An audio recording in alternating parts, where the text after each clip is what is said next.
We've been in a series for a while called Table for Two, and every week we have a couple who's been sharing something.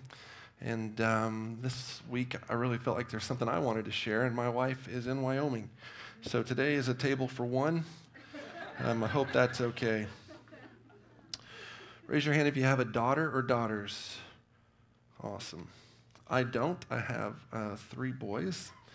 And I found this blog from another pastor, and he had a set of rules for dating his daughter.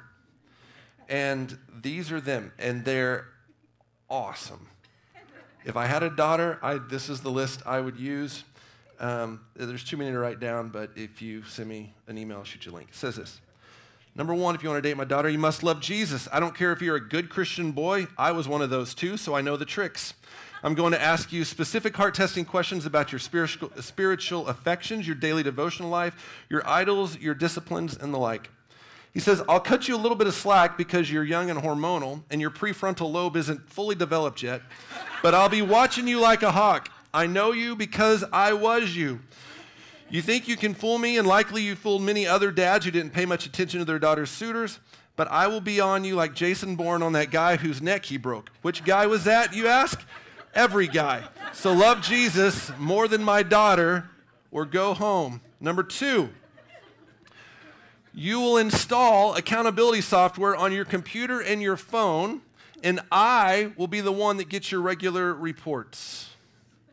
Number 3, I will talk to your dad. This is great. I will talk to your dad and tell him that I will hold him responsible if you don't treat my daughter like a lady. If he thinks I'm a crazy person, you fail the test and won't get to date her. If he understands what I'm saying, then that bodes well for you. Number 4, you will pay for everything. Oh, sure, now and then my daughter can buy you a Coke or a gift for her birthday or whatever, but you pay for meals, movies, outings, and everything else. Don't have a job? This interview is over. Number 5, you will accept my Facebook friend requests. Number 6, if it looks like you need a belt to hold up your pants, I will assume that you don't have a job and refer to number 4. Number 7, young people dating are putting their best face forward, so if you appear impatient, ill-tempered, or ill-mannered, I know that you will gradually become more so over time. I will have no jerks dating my daughter. Number 9, let's skip number 8. Number 9, if you ever find yourself alone with my daughter, don't panic. Just correct this more so from the Heavenly Father. Because men, whenever we date, whenever we marry somebody, we are dating God's daughter. And his expectations are much more significant than what is on this list right here.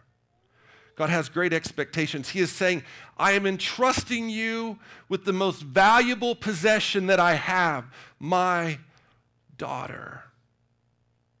And I expect you to love her, and I expect you to respect her and provide for her and profess your love for her and protect her. This is my daughter, and I'm giving her to you. Today, I want to invest a few minutes and talk to us men. I want to encourage us to look at how we treat our wives and how we treat our girlfriends and our fiancés and challenge us to be greater men who treat women with the respect that they deserve. So God gave us a list of rules. God gave us in his word through Paul and Peter and a few other guys, he gave us some helps on how to be great and how to really love our wives. And there's a theme to these. I want you to catch this. When God lays down the rules for how to treat his daughter, it's not about you, men. It's not about you. It's not about whether or not you're attracted to the person or whether you guys have things in common. It's not about if you want to spend time with that person. It's not about you. When God lays down the rules for dating and marrying his daughter, it's about her. It's to make sure that she is taken care of. You see, we live in a very selfish society. We all know this, but sometimes we need to be reminded. Everything is about me. I mean, if I pay $5, they will make a burger just the way I want it. And I have 1,000 TV shows to choose from, and if I can't find it on TV, it's on the internet somewhere, and for a few bucks, I can get anything I want. And so we've surrounded ourselves in this American society where it's all about me, it's all about what I want. And then here comes these rules that God gives. And men, it's not about us. It's not about you and me. It's about his daughter. There's a verse in Ephesians 5, verse 25. We're going to look at it here in just a second. Most of us started marriage wrong. Most of us got married for wrong reasons. I did. As I was studying this, I go, boy, I'm one of those guys. You look at why you marry somebody. And I'll ask questions. I do premarital counseling, and why do you want to marry this woman? Why do you want to marry this guy? Why are you guys getting married? Well, I'm attracted to her. Emphasis on I. I'm attracted to her. Well, she supports me. She helps me with my dreams. You begin to lay out all these reasons, and if you step back, you look at it and you go, these are all selfish reasons. There's no love here. There's no me trying to fulfill her, or trying to help her in her journey or protect, provide, and profess for her. There's none of that. It's all about me. And so some of us here, if we were really honest, we'd say, you know what? We got married because we were attracted to each other. Now, I grew up in the church. My dad's a pastor. My dad's a pastor. I've done counseling over the years with young couples that are just getting married. And a number of times I've sat across the table, and I have couples that are getting married really quickly. I'm like, why are you getting married so quickly? And what do they say? We want to have sex. We're getting married so we can have sex. For those of us who grew up outside the church, that's crazy. But for those of us who grew up inside the church, it's a value that we hold high. And so we're going, we want to get married to have sex. What they're saying is, it's about attraction. That's what it's about. It's not really about love. It's just about us being attracted to each other. And we want to get married. We want to have sex. Let me ask you a question. If your relationship is built on a foundation of attraction, what happens when you're no longer attracted? To be real, what happens when someone else comes along who is more attractive to you than the person you married? If your foundation is built on attractiveness, you're going to have a problem. Or maybe your relationship is built on support. Well, she supports me. She helps me. I have these dreams, and she helps me accomplish these things. And it's like having a wife and a secretary all wrapped up in one, and she's just amazing. She does everything I need to have done. What happens after you've been married a few years, and you give birth to a little boy named Daxton, and now instead of your wife being with you in every step of the day and going to the office and doing ministry and Bible studies and lunches, and instead of having a Tammy, that's my wife's name, instead of having a Tammy right by your side, now she's at home and she's changing diapers. And when I get home after a long day, she still doesn't want to support me. She wants to hand me a crying kid and go spend 15 minutes of alone time. But being selfless. I read a story this week. In 2011, a tornado went through Joplin, Missouri. It made national news, but just a blip in most places, so you probably don't remember. Over 100 people, about 125 people lost their lives that day from one tornado. And there's a story of this husband and this wife, and they were been married for a year or two, and they were just coming home, and the sky was turning green, and the clouds were rolling in, and they went inside their little house, and they sat down, and they were watching TV, and the alarms went off. If you grew up in the South, I grew up in Oklahoma, you have tornado alarms. I don't even know if they have those. Do they have anything like that here? Negatory. So they have them there, and they're loud, and you can hear them across the city. And when they come on, it's serious. It's like, it's not a warning. This is like legit. There's a tornado on the ground, and you got to go find a safe place. And so this girl, her name was Bethany, they had no basement, they had nowhere to go, so she went into her little bathroom, and she climbed into the bathtub, which is what they teach you to do, and then she put pillows on top of her. She did everything she could to try to cover herself in this bathtub. She said it got really loud, and the tornado came right over their house, and it began to literally pick up walls. the next day in their house with all the rooms. There was literally 2 walls standing. Not a single room was intact. It had pulled away everything. So this tornado hits and it begins to pull things up. And she talks about the pillows being pulled away from this tub that she was hiding in. And then she felt Don, her 250-pound high school football playing husband. And he came and he put his full weight on her to hold her in that tub so that tornado would not take her from his grasp. She said she stayed there with the weight of this man on her until the tornado completely passed. And it's then that she made her way up. There was literally 1 pillow. She talks about, I had 1 pillow left and I was holding it over my face. And her husband saved her life, but it cost him his. And they don't know what happened, but he was punctured. That's what they said. He was punctured in some way and died fairly quickly. And she talks about in the interview, she's talking to Brian Williams on whatever station he's on, and she just begins to cry. There's this moment, it's kind of awkward. We let the camera roll way too long because she doesn't know what to say. And she finally just says, he's my hero.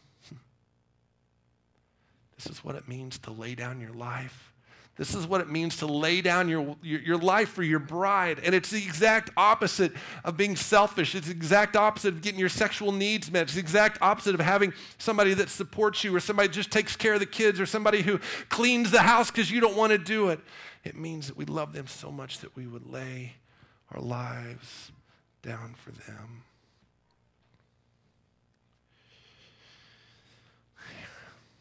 It's pretty easy. No, it's not easy. It's sometimes tough to be authentic and real and say, I love my wife. Like, I love my wife. I can say this unashamed. I am madly in love with my wife. But I want to talk about something else here just for a minute. Love is something we talk a lot about. Let me ask you this, men. Do you like your wife? Do you like her? Do you want to spend time with her? Do you enjoy being alone with her? Do you enjoy trips to Walmart to pick up a gallon of milk at midnight? Do you enjoy being with your bride? Now, I'm going to say something that's going to sound totally oaky and cheesy, and just go with me for a second, okay? My wife is my greatest hobby. She's my greatest hobby. I'm excited about her. I love her. I want to build her up. And we as men, we have a lot of hobbies, right? We're always talking about our computers or our cars or our whatever that you're into, and you will spend days and sometimes even years like restoring a car and tweaking out just a couple more horsepower or maybe getting a little bit taught English to high school kids so she gets how to do it. But actually sitting down and doing it is her first time. And I was so excited. I mean, here's me expanding my hobby. Here's me getting excited about my hobby. Tammy, what are you doing? How can I help you? How can I be part of this? Because I want to help you do great things. And so I went and I bought her some software because I'm a computer guy and I don't know, it just made sense in my head. And so I took her this software. I'm like, look at this. Like, you can type in characters and you can start coming up with different descriptors and all this stuff. And Tammy, she tried to use it. It's a horrible gift. I'm just not very good at that. But I tried because, and maybe she didn't love it. Maybe she didn't use it. But she understood that I believe in her, that I want to help her, that whatever she wants to do, whether she's the next Stephen King or not, that I'm just excited that she's writing a novel. I just thought it was, who does that? Anybody else here? Anybody? One? Awesome. Anybody else? All right, cool. If Tammy was here, she could put up her hand because she finished her book. And I was so proud of her. So I failed miserably on the first one, but I didn't give up because she's my favorite hobby, because she's what I'm excited about. So I went to a coffee shop and I bought a whole bunch of gift certificates, and not like one big one, but like a bunch of little ones. And I put them in little envelopes. This is why we've been here in Idaho. So I put them in envelopes, and I put dates on them, and I stacked them up, and I gave them to her. I said, these are gift certificates to coffee shops where you can go and write. And I put dates on there where I have set aside 2 hours of my time. I will sit at home with the kids and do whatever needs to be done so you can just go and work on your book. Now, it was tough for me because I was at home with 3 boys and I was still trying to get my work done and I was still trying to do ministry and all the other things that I do, and I was still trying to do all this stuff, and the kids needed to be fed and Desmond was still in diapers, and I was like, and Tammy would get home and I'd be like, hey, you're back. Inside I was going, I'm never going to do this again. But catch this, she's worth the investment. She's worth the investment. As I was preparing this sermon, I asked her some pretty tough questions. She's actually helping me with the sermon, which is really common. Tammy's one of the greatest. She's a great communicator, but she's even better at developing material.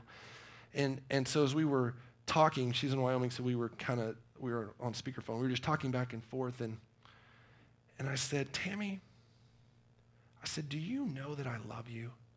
I was like, do you really know that I love you? Because I don't want to get up and preach to these men and tell them they need to love their wives and like their wives if we don't have it figured out yet. And my wife was super honest with me. It was so great. She said, the last couple of days, I've just kind of been blah. She goes, but I have no doubt that you love me. And then she listed ways that she knows. She listed things that I had done for her in the last couple of weeks that showed her that I loved her. I didn't expect this. This was just something she offered up. She goes, you know what? When I left, when I left Meridian to head up here, you gave me a present. I did. I bought her some perfume before she left. She goes, that was awesome. And she listed a couple things, and then she listed some big things. She goes, I love the fact that you work so many jobs so I can stay at home with the kids. That's a big deal. You know what that said to me?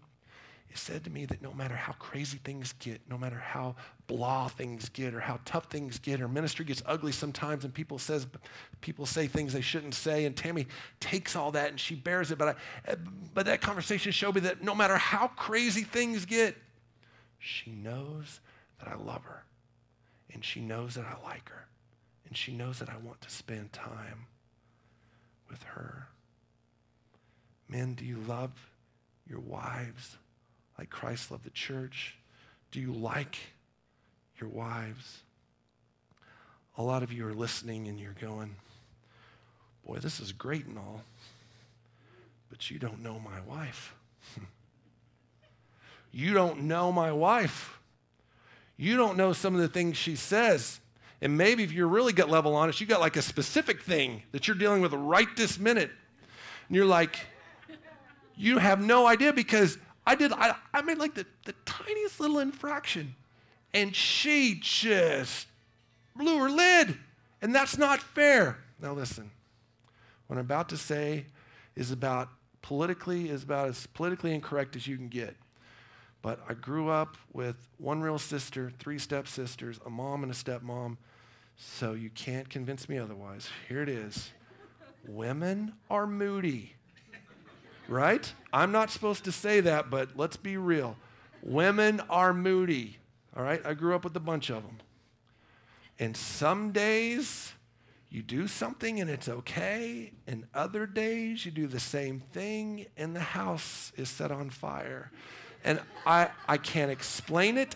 Loves the church. Men, do you love your wives? Do you like your wives? Let me close with this. If you skip down a couple of verses in Ephesians, it says, men ought to love their wives just as they love their own bodies. A man who loves his wife loves himself.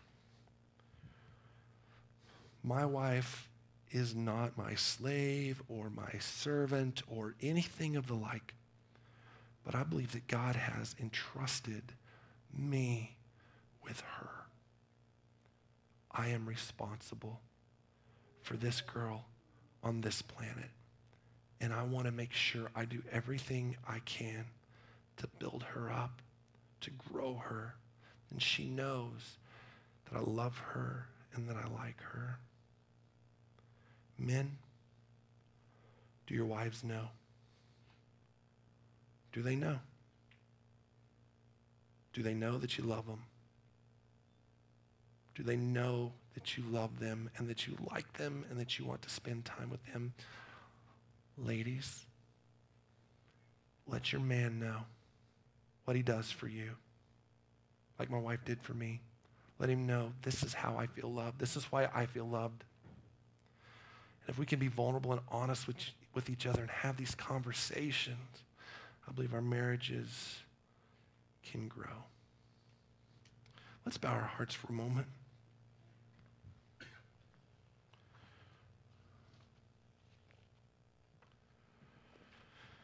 Father God, I thank you for the gift of marriage. I thank you for the girl that you gave me. I am not worthy.